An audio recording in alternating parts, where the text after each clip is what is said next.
Let's talk about the Wiz, because I know we had guys in the Rising Stars games. How did the young Wizards look out there? They looked good. So Keyshawn George, Bub Carrington, and Trey Johnson played in the game. Alex Sarr was also selected, but he had an injury, so Bub Carrington replaced him. So that gave the Wizards technically 4 representatives in the Rising Stars game, which is a franchise record. And Keyshawn George, his team won it all, so that was noteworthy.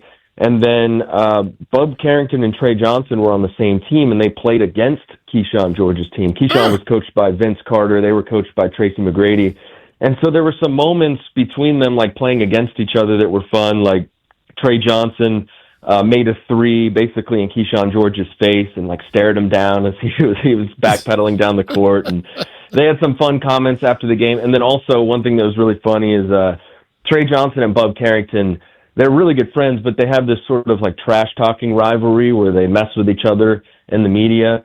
And so they were on the same team, but Trey Johnson made his first shot, and the PA announcer mistakenly called him Bub Carrington. And so they had some fun with that after the game. Trey Johnson said he was offended by it. He called it disrespectful. That's funny, dude. That's great. So what, if any, takeaways do we have from the Wiz getting, I guess, 4 representatives to Rising Stars? Like, this thing's going the right way? Like, kind of what was – because the – All-Star Weekend in the NBA is kind of like Super Bowl week in the NFL. Like, the whole league is there. People are talking. When you talk to folks about the Wiz, what are people saying? Like, how I feel like the fan base feels pretty good, but does the rest of the country view it that way?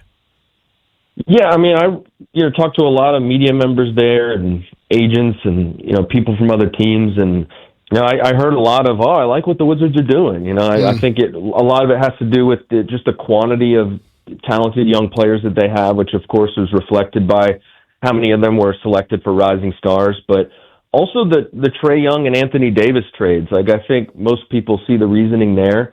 Neither guy is like the perfect player. They both have their warts, but the Wizards didn't give up a whole lot for either guy. So I think the consensus there seems to be like, yeah, why not trade CJ McCollum and Corey Kispert for Trae Young? It doesn't seem like there's too many potential drawbacks there. So a lot of positivity, but I really think it has to do with their young talent more than anything. It's pretty common to hear like, I really like Alex Sarr, or, I really like Trey Johnson or Keyshawn George. So those types of names, I think, are starting to become a little bit more well-known around the league. It's good to hear. Talking with our friend Chase Hughes here on the Rude Guest Hotline. Rude makes the most reliable HVAC products in the DMV. You can give Chase a follow at Chase Hughes. Actually, I don't know what it is. Jeff didn't put it on here. What is it again, Chase? Chase DC Sports. Chase DC Sports. DC Sports. At one point, it was Chase Hughes CSN, right? Well, it's not CSN anymore. He had to change that. You haven't switched years. You're still NBCS, like it's NBC Sports Washington. My Twitter handle, actually, I think it's my Instagram, too, is like for an entity that no longer exists. Yeah, you see, he used to talk trash to me all the time, Chase, because I had different ones. He got the same one for something that don't exist anymore. Yeah, man. Old habits die hard. Hey, honestly, with Twitter, dude, I don't want to mess with it. You never know when Elon's just going to be like, you're out. Chase, how did people enjoy the new format of the actual All-Star game? I mean, it seems like everyone really liked it. It brought out, I think, a much more competitive game. I think you could either credit the format for that or Victor Wembanyama setting a tone early in the game that he was not messing around. A lot of the players said that they sort of followed his lead. Yeah. But it was interesting because Rising Stars, that was competitive, but that doesn't usually get a ton of attention. All-Star Saturday does get a lot of attention, and there were a lot of people panning the way it went. It wasn't the most exciting dunk contest. It was boring, dude. I saw the highlights. It's like, oh my God, the dunk contest winner. I was like, well, the guy that won, he was a little too much for me. My daughter kept saying, this dude's too much. He's ridiculous. The dancing? The second dude, the guy, listen, they need to just do this. If you miss a dunk, you got a damn 0 or 25. They shouldn't have all day to dunk. How can you miss a dunk, then dunk one, I'm going to give you something like a damn near perfect score? That makes no sense to me. It wasn't like that in the past. You're right, and I think there's a lot of changes that people would like to see happen with the dunk contest, particularly after Saturday. And it was in the afternoon because it's on NBC, and they didn't want to bump up against the Olympics, so the whole experience was panned, and it seemed like everyone was just waiting to jump on the NBA for having a bad All-Star game. But then they produced a great All-Star game. Yeah, the All-Star game was good. I think it probably needed some tweaks. I've always said that I think the best All-Star game is in baseball because you can't fake 95 miles per hour, and you can't fake, standing in the box facing that. So they needed to do something to make the All-Star game more competitive, and I think shortening it to basically quarter-length long games helped because there was no, all right, let's try in the fourth quarter. It was like everything was do or die. I liked it, and I feel like, honestly, the league needed it to work because the All-Star game was getting just piled on from everywhere, and then the dunk contest and everything kind of sucked.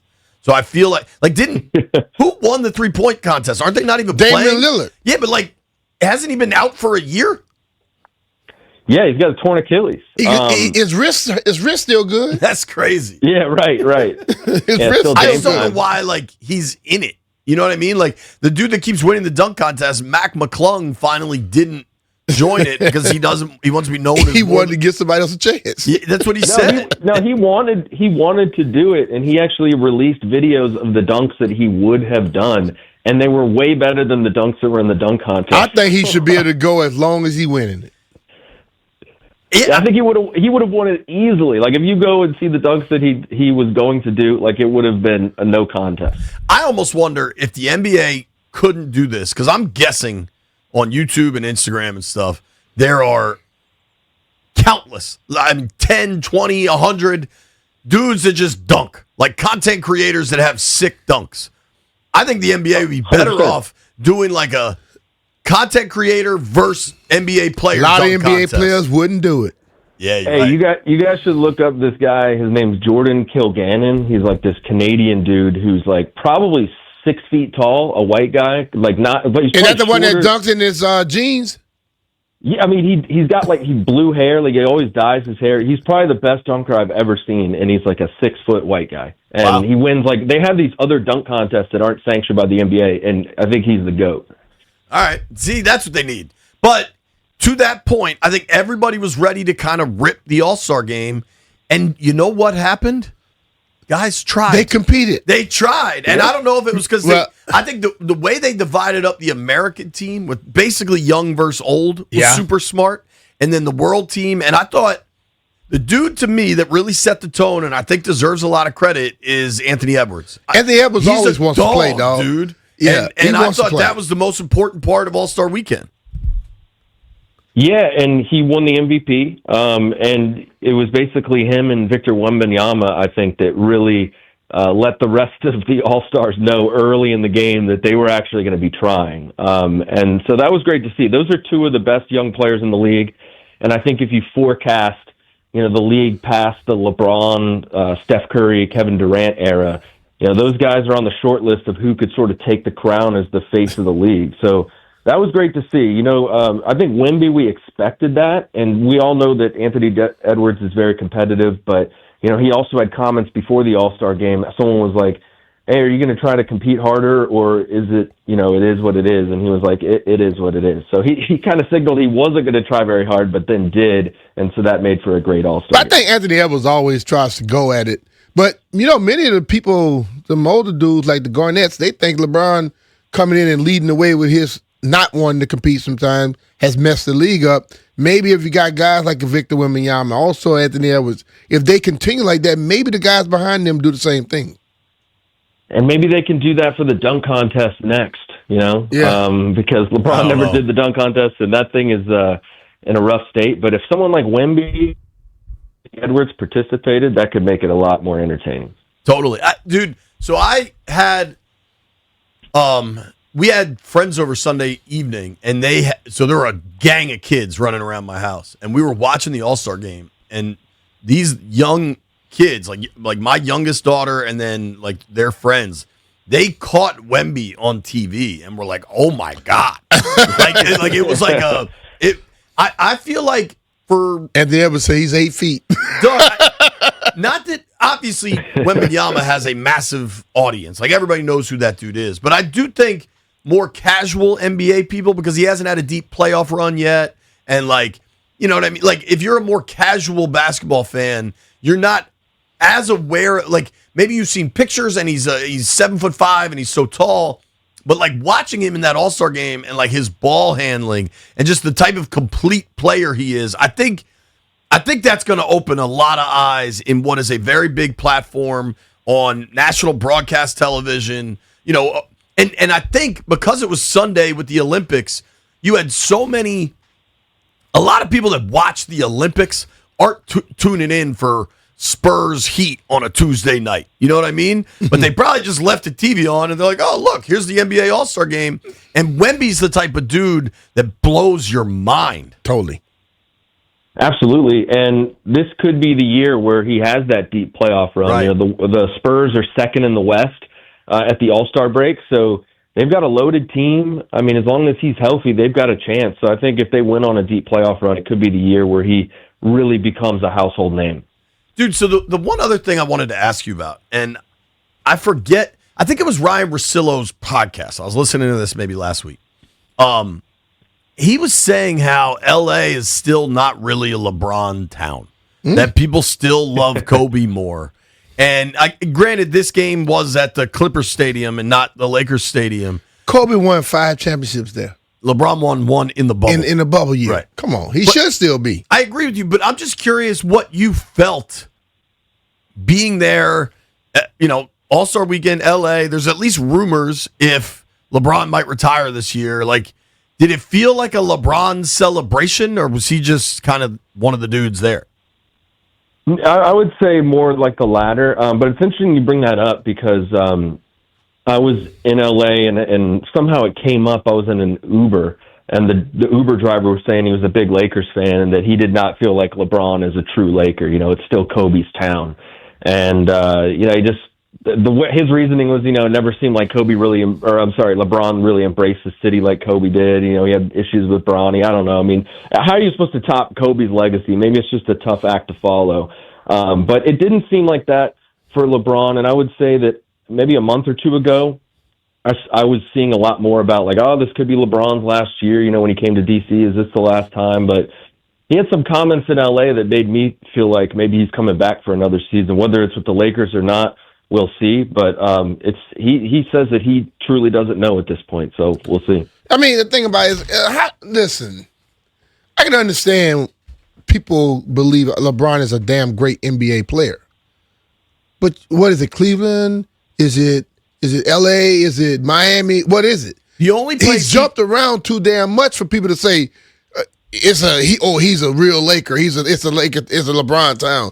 I don't see him close. I think the only place he gets the love that he so clearly wants is going back to Cleveland because he's from Ohio. He brought a title there. I'm not even doing a bit. Has any other Cleveland professional sports team won a title? The Browns have never won a Super Bowl. Have the Indians or the Guardians? Like, they've been close. I know they've been close, but have they won one? Not in a long time. I don't know. Maybe 100 years ago. I'm sure the Browns maybe won titles, pre-Super Bowl days when there were 8 teams or whatever. But that might be, at least in my lifetime, that's Cleveland's only professional sports championship. Maybe LeBron gets the treatment he wants going back to Cleveland, but does he want to go back to Cleveland? He seems like a pretty Hollywood guy these days. They're pretty good. They'd give him a chance to win. They just traded for James Harden. They're like 4th or 5th in the East, but they've got a pretty easy schedule moving forward. He likes joining teams that are already good. Right. He did last time. I feel like LeBron and James Harden can't play together. Yeah, there's a fair question there. All right, dude. So when is the NBA back on? When can I watch The Wiz? And frankly, I've been really enjoying watching The Wiz this year because I really like all the young players. I gotta have a feeling I'm not going to be seeing much of them after the All-Star break. Well, they pick back up on Thursday. They got the Pacers in a back-to-back, both home games, and then they're home on Sunday as well against the Charlotte Hornets. So probably an opportunity for, at a minimum, some competitive games, maybe some wins. The Hornets are better this year, but the Pacers are, one of the worst teams in the league.